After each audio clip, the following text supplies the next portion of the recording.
गगन GS study point पर आप सभी का स्वागत है।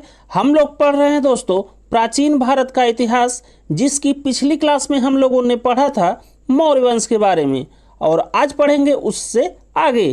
तो चलिए शुरू करते हैं आज की क्लास। आज की क्लास में हम लोग सबसे पहले पढ़ेंगे दोस्तों शुंग राजवंश के बारे में, जिसने मौर्य वंश के बाद मगध साम्राज्य पर शासन किया। और शुंग राजवंश में सबसे पहले देखिए पुष्यमित्र शुंग के बारे में। तो पुष्यमित्र शुंग को शुंग राजवंश का संस्थापक कहा जाता है। और ये पुष्यमित्र शुंग दोस्तों मौर्य वंश के अंतिम शासक, जिनका नाम था बृहद्रथ मौर्य, उनके सेनापति हुआ करते थे। लेकिन बाद में पुष्यमित्र शुंग ने बृहद्रथ मौर्य की हत्या कर दी और एक नए राजवंश की स्थापना की, जिसका नाम था शुंग राजवंश। और शुंग राजवंश की स्थापना करने के बाद मगध के नए राजा बने पुष्यमित्र शुंग। तो बस इतना चीज आप लोग ध्यान रखिएगा। मगध का राजा बनने के बाद पुष्यमित्र शुंग ने दोस्तों सबसे पहले अपनी राजधानी को परिवर्तित किया। और जो पहले मगध के शासकों की राजधानी पाटलिपुत्र हुआ करती थी, उसको पुष्यमित्र शुंग ने बदलकर विदिशा कर दिया। और पुष्यमित्र शुंग ने सांची स्तूपों का पुनर्निर्माण कराया। और पुष्यमित्र शुंग दोस्तों पतंजलि महाभाष्य के बहुत बड़े विद्वान थे।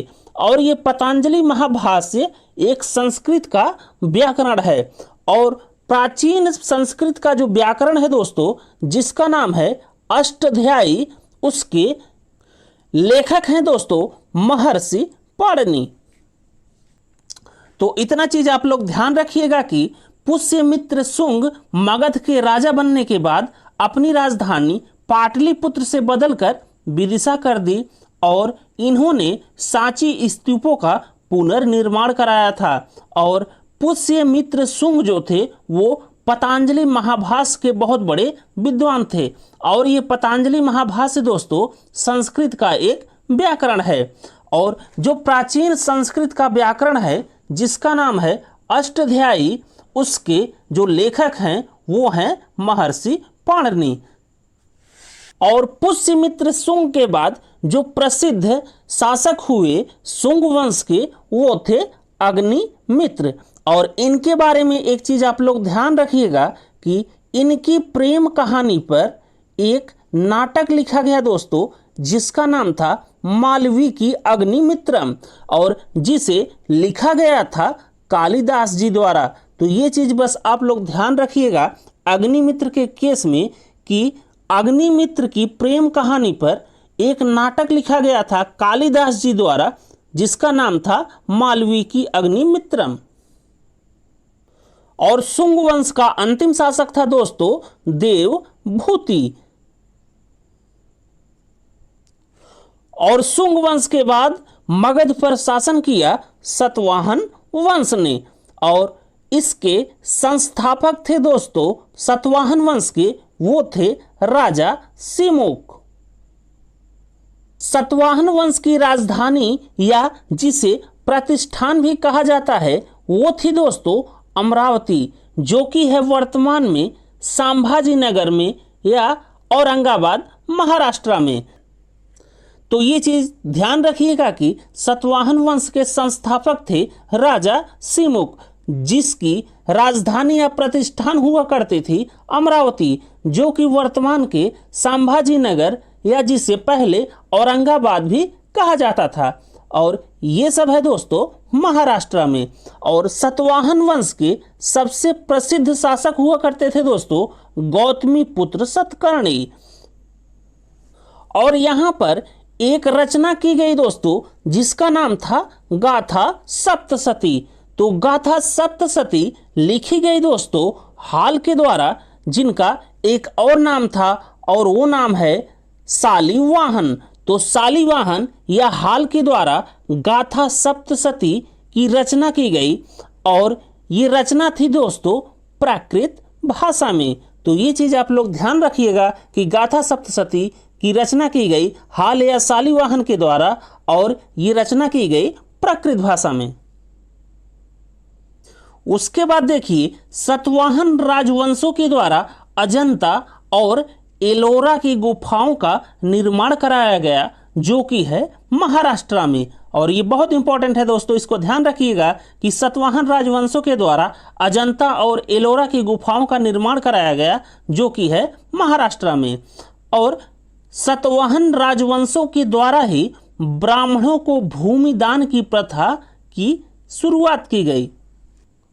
और सातवाहन वंश के बाद दोस्तों मगध साम्राज्य पर शासन किया कुषाण वंश ने, और कुषाण वंश को युची वंश भी कहा जाता है।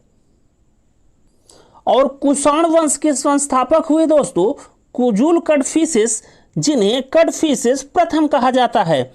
और कुजुल कड़फिसेस के जो लड़के या सन थे दोस्तों, उनका नाम था विम कड़फिसेस, जिन्हें कड़फिसेस द्वितीय कहा जाता है।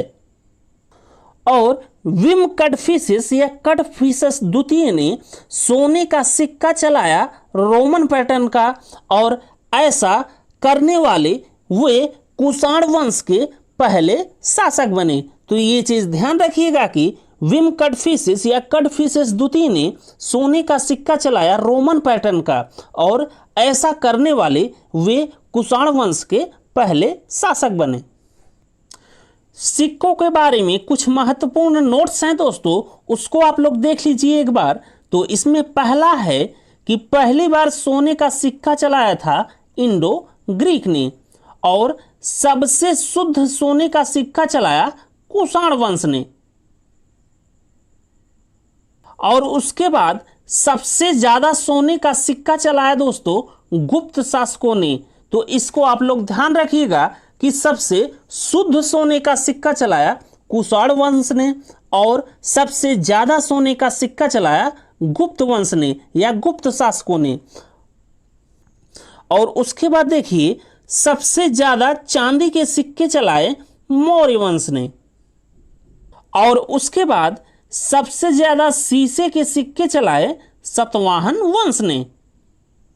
और आगे देखिए कुषाण वंश के सबसे महान शासक कनिष्क के बारे में। कुषाण वंश का सबसे प्रतापी शासक था कनिष्क, जिसने 78 एडी से लेकर 102 एडी तक शासन किया मगध पर। और कनिष्क को कुषाण वंश का अशोक भी कहा जाता था, जिसकी राजधानी थी दोस्तों पुरुषपुर, जो कि वर्तमान में पेशावर के नाम से जाना जाता है, और ये है पाकिस्तान में। तो कनिष्क की पहली राजधानी हो गई दोस्तों पुरुषपुर, और दूसरी राजधानी थी मथुरा। उसके बाद देखिए कनिष्क के दरबार में कौन कौन से विद्वान रहा करते थे। तो कनिष्क के दरबार में जो विद्वान रहा करते थे दोस्तों, उनमें जो पहला नाम था वो थे वसुमित्र। और ये वसुमित्र दोस्तों चौथे बुद्ध परिषद के अध्यक्ष थे। और उसके बाद देखिए जो दूसरा नाम है वो है अश्वघोष। और उसके बाद तीसरा देखिए ये हैं नागार्जुन जी, और नागार्जुन को भारत का आइंस्टाइन भी कहा जाता है। और फिर अगले हैं जिनका नाम है चरक, और चरक को चिकित्सा जनक के रूप में जाना जाता है। और इसके बाद देखिए भगवान बुद्ध की मूर्तियों का निर्माण कुषाण काल में हुआ। और उसके बाद देखिए गांधार और मथुरा शिल्प कला का उदय कुषाण काल में हुआ। और ये जो गांधार है दोस्तों ये मिश्रित शिल्प कला थी, और मथुरा शुद्ध भारतीय शिल्प कला थी। तो ये चीज आप लोग ध्यान रखिएगा कि गांधार शिल्प कला और मथुरा शिल्प कला का उदय कुषाण काल में हुआ। कुषाण वंश के बाद दोस्तों गुप्त वंश ने मगध पर शासन किया, और गुप्त वंश के शासन काल को भारत का स्वर्णिम काल कहा जाता है। और गुप्त वंश की जो स्थापना किए थे दोस्तों वो थे श्री गुप्त। और गुप्त वंश में एक शासक बने दोस्तों जिनका नाम था चंद्रगुप्त प्रथम। और चंद्रगुप्त प्रथम को गुप्त वंश का वास्तविक संस्थापक कहा जाता है। और चंद्रगुप्त प्रथम की शादी हुई दोस्तों लिच्छवी की राजकुमारी कुमार देवी से। और उसके बाद देखिए चंद्रगुप्त प्रथम को उपाधि या टाइटल मिली महाराजा धीराज की, जिसका अर्थ होता है दोस्तों राजाओं के राजा। और इसके बाद चंद्रगुप्त प्रथम के लड़के थे दोस्तों समुद्रगुप्त, जो कि गुप्त वंश के अगले राजा बने। और समुद्रगुप्त को नेपोलियन कहा गया दोस्तों विदेशी इतिहासकार वी स्मिथ के द्वारा। और वी स्मिथ ने दोस्तों समुद्रगुप्त को नेपोलियन कहा युद्ध नीति के लिए। तो ये चीज ध्यान रखिएगा कि चंद्रगुप्त प्रथम के लड़के थे समुद्रगुप्त, जिन्हें वी स्मिथ के द्वारा, जो कि एक विदेशी इतिहासकार था, नेपोलियन कहा गया युद्ध नीति के लिए। और उसके बाद दोस्तों प्रयाग प्रशस्ति लिखी गई संस्कृत भाषा में हरिसेन के द्वारा। और ये हरिसेन दोस्तों समुद्रगुप्त के दरबारी कवि थे। तो ये चीज आप लोग ध्यान रखिएगा, ये एग्जाम के दृष्टिकोण से बहुत महत्वपूर्ण है दोस्तों कि प्रयाग प्रशस्ति या जिसे इलाहाबाद अभिलेख भी कहा जाता है, ये लिखी गई संस्कृत भाषा में सम्राट समुद्रगुप्त के दरबारी कवि हरिसेन के द्वारा। और समुद्रगुप्त को दोस्तों लिच्छवी दहित्र भी कहा जाता था, क्योंकि समुद्रगुप्त की माता का नाम था दोस्तों कुमार देवी, जो कि लिच्छवी की राजकुमारी थी। समुद्रगुप्त दोस्तों संगीत प्रेमी थे वीणा के, और इसीलिए समुद्रगुप्त को कविराज भी कहा गया। उसके बाद गुप्त वंश के अगले राजा हुए दोस्तों समुद्रगुप्त के लड़के, जिनका नाम था चंद्रगुप्त द्वितीय। और चंद्रगुप्त द्वितीय के शासनकाल में एक किताब लिखी गई जिसका नाम था देवी चंद्रगुप्तम। और देवी चंद्रगुप्तम के लेखक थे दोस्तों विशाख दत्त। और चंद्रगुप्त द्वितीय को दोस्तों विक्रमादित्य की उपाधि मिली। चंद्रगुप्त द्वितीय दोस्तों गुप्त वंश का ऐसा पहला शासक बना जिसने चांदी के सिक्के जारी किए। तो ये चीज ध्यान रखिएगा कि गुप्त वंश का पहला शासक कौन था जिसने चांदी के सिक्के जारी किया, तो वे थे समुद्रगुप्त के लड़के चंद्रगुप्त द्वितीय। और चंद्रगुप्त द्वितीय ने दिल्ली में स्तंभ का निर्माण करवाया। और चंद्रगुप्त द्वितीय की पहली राजधानी थी दोस्तों पाटलिपुत्र, और दूसरी राजधानी थी उज्जैन। और चंद्रगुप्त द्वितीय ने अपना सबसे ज्यादा समय उज्जैन में ही बिताया। और उज्जैन के दरबार के दरबारी कवि थे दोस्तों कालिदास जी। और चंद्रगुप्त द्वितीय के समय में ही चीन से एक यात्री आया जिसका नाम था फाहयान। और फाहयान ने एक किताब लिखी जिसका नाम था फो को की। और चंद्रगुप्त द्वितीय के लड़के थे दोस्तों कुमारगुप्त प्रथम, जो कि गुप्त वंश के अगले राजा बने। और कुमारगुप्त प्रथम ने नालंदा विश्वविद्यालय की स्थापना की। और नालंदा विश्वविद्यालय को भारत का ऑक्सफोर्ड विश्वविद्यालय भी कहा जाता है। और नालंदा विश्वविद्यालय दोस्तों बौद्ध धर्म के महायान से संबंधित है। और नालंदा विश्वविद्यालय की तरह ही दोस्तों भारत में एक और विश्वविद्यालय था जिसका नाम था विक्रमशिला विश्वविद्यालय, जिसे बनवाया गया था धर्मपाल के द्वारा। और नालंदा विश्वविद्यालय और विक्रमशिला विश्वविद्यालय को नष्ट किया गया या विध्वंस किया गया बख्तियार खिलजी के द्वारा। और हूण का भारत में प्रवेश दोस्तों कुमारगुप्त प्रथम के समय में ही हुआ, लेकिन हूण को पराजित किया स्कंद गुप्त ने। तो ये चीज आप लोग ध्यान रखिएगा कि हुण का भारत में प्रवेश कुमार गुप्त प्रथम के समय में हुआ, लेकिन इसे पराजित किया स्कंद गुप्त ने। और गुप्त वंश के अंतिम शासक थे दोस्तों विष्णु गुप्त। गुप्त वंश का रॉयल सिंबल या शाही प्रतीक था दोस्तों गरुड़, और गुप्त वंश की शाही भाषा थी दोस्तों संस्कृत। और गुप्त वंश ने 2 सिक्के चलाए, जिसमें जो सोने का सिक्का था उसे दिनार कहा गया और जो चांदी का सिक्का था उसे रुपया का कहा गया।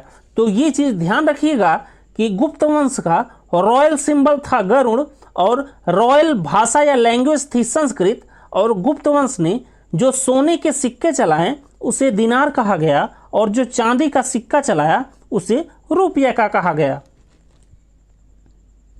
गुप्त काल के समय को स्वर्णिम काल कहा जाता है कला के क्षेत्र में, भाषा और संस्कृत के क्षेत्र में, विज्ञान और प्रौद्योगिकी के क्षेत्र में।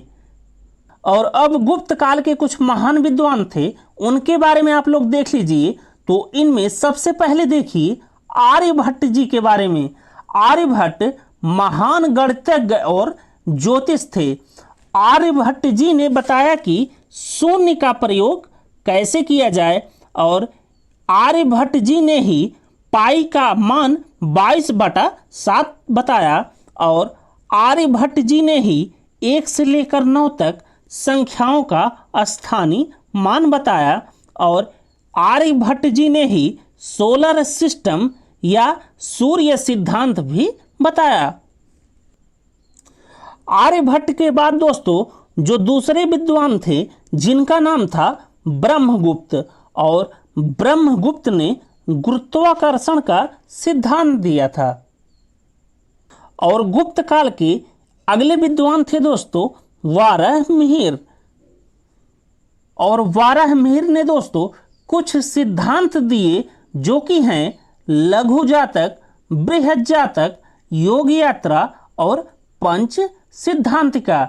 और वाराहमिहिर ने सबसे पहले बताया कि अयनांश का मान 50.32 सेकंड के बराबर होता है। और गुप्त वंश के एक और विद्वान थे जिनका नाम था सुश्रुत, और ये सुश्रुत दोस्तों शैल चिकित्सा के बहुत ही बड़े विद्वान थे। गुप्त वंश के पतन के बाद दोस्तों भारत में अलग अलग वंशों ने शासन किया और आपस में ही संघर्ष किया, और इसी क्रम में एक राजवंश की स्थापना हुई उत्तर भारत में, जिसका नाम था वर्धन वंश या पुष्यभूति वंश। और वर्धन वंश या पुष्यभूति वंश ने उत्तर भारत में दोस्तों 550 एडी से लेकर 647 एडी तक शासन किया। और वर्धन वंश के संस्थापक थे दोस्तों पुष्यभूति, और पुष्यभूति के नाम पर भी वर्धन वंश को पुष्यभूति वंश भी कहा जाता है। और वर्धन वंश की राजधानी हुआ करती थी दोस्तों थानेश्वर या थानेसर, जो कि वर्तमान में हरियाणा में है। वर्धन वंश के संस्थापक थे दोस्तों पुष्यभूति, लेकिन वर्धन वंश या पुष्यभूति वंश का वास्तविक संस्थापक माना गया प्रभाकर वर्धन को। तो ये चीज आप लोग ध्यान रखिएगा कि वर्धन वंश के वास्तविक संस्थापक या रियल फाउंडर थे प्रभाकर वर्धन। और प्रभाकर वर्धन की 3 संतानें थी, जिनमें 2 पुत्र थे जिनका नाम था राज्यवर्धन और हर्षवर्धन, और इनकी एक पुत्री थी जिनका नाम था राजश्री। और राजश्री की शादी हुई दोस्तों मौखरी वंश के राजकुमार गृहवर्मन से। और कुछ समय के बाद मौखरी वंश का एक जागीरदार था जिसका नाम शशांक था, उसने गृहवर्मन की हत्या कर दी। और बाद में जब राज्यवर्धन ने अपनी बहन का बदला लेने के लिए शशांक से युद्ध किया तो उसमें राज्यवर्धन की मृत्यु हो गई। और उसके बाद हर्षवर्धन ने बौद्ध भिक्षु दिवाकर मित्र की सहायता से शशांक को हरा दिया। तो ये तो हो गई दोस्तों वर्धन वंश या पुष्यभूति वंश की कहानी। अब देखिए हर्षवर्धन के बारे में जहां से क्वेश्चन आता है एग्जाम में।